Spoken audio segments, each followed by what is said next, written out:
Assalamualaikum warahmatullahi wabarakatuh. Good morning student. Halo anak-anak, semoga kalian semua tetap sehat dan semangat ya. Walaupun kita semua belajar di rumah, tetap semangat anak-anak. Hari ini kita akan belajar mengenai bunyi. Pasti anak-anak sering mendengar suara atau bunyi. Nah, kenapa bunyi bisa muncul? Perhatikan slide berikutnya ya. Nah, adapun materinya yaitu pengertian bunyi, medium perpindahan bunyi, sumber bunyi, manfaat bunyi, penyebab bunyi, dan sifat-sifat bunyi. Bunyi berasal dari benda yang bergetar. Anak-anak, jika kalian sedang terdiam, tiba-tiba kalian memukul meja, apa yang kalian dengar? Atau saat anak-anak terdiam, ada nyamuk terngiang di dekat telinga kita. Apa yang kita dengar? Nah, anak-anak tentunya mendengar bunyi atau suara. Jadi, anak-anak, bunyi adalah suatu gelombang yang dihasilkan oleh benda yang bergetar. Benda tersebut dapat berupa padat, gas, dan cair. Nah, getaran itulah yang membuat udara di sekitarnya menjadi bergetar, sehingga bunyi yang merambat melalui udara sampai ke telinga kita. Jadi, bunyi merupakan gelombang mekanik karena bunyi memerlukan perantara ketika merambat. Perantaranya itu yaitu udara tersebut.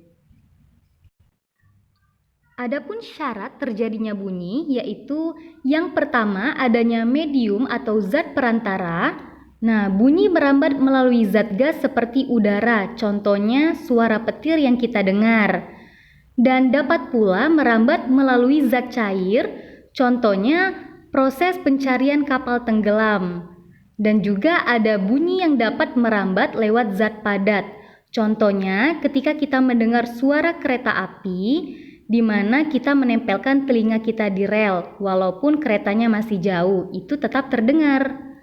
Nah, yang kedua ada sumber bunyi, di mana semua getaran benda menghasilkan bunyi disebut sumber bunyi. Contohnya pita suara kita, gitar, gendang, dan lain-lain. Dan yang terakhir adanya pendengar.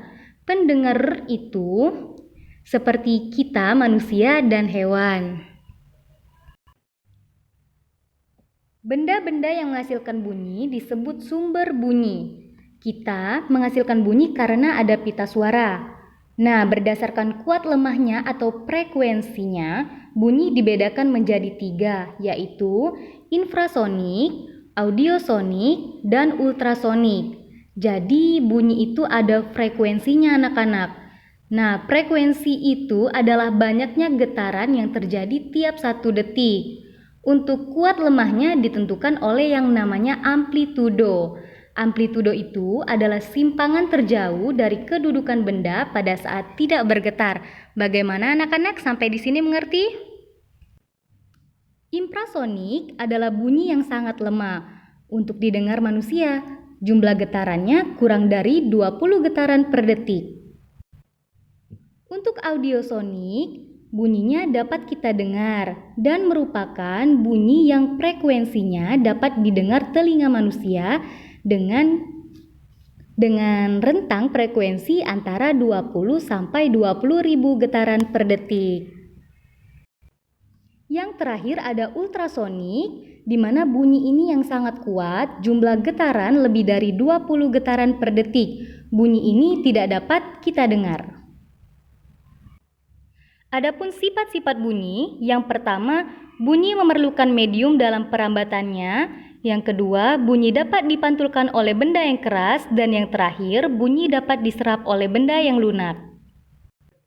Nah, untuk medium perpindahan bunyi juga ada 3 yang sudah Miss jelaskan tadi.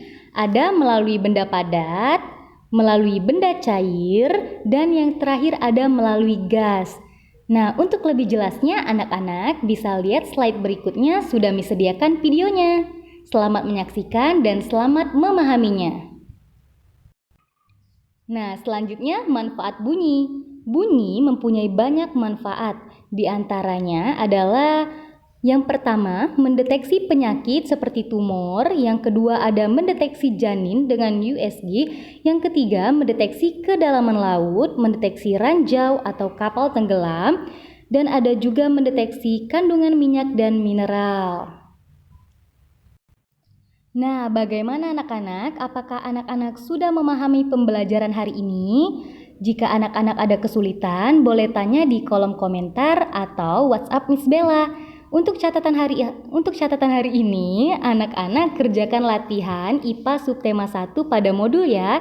Kerjakan semampunya ya anak-anak hebat. Miss akhiri, wassalamualaikum warahmatullahi wabarakatuh.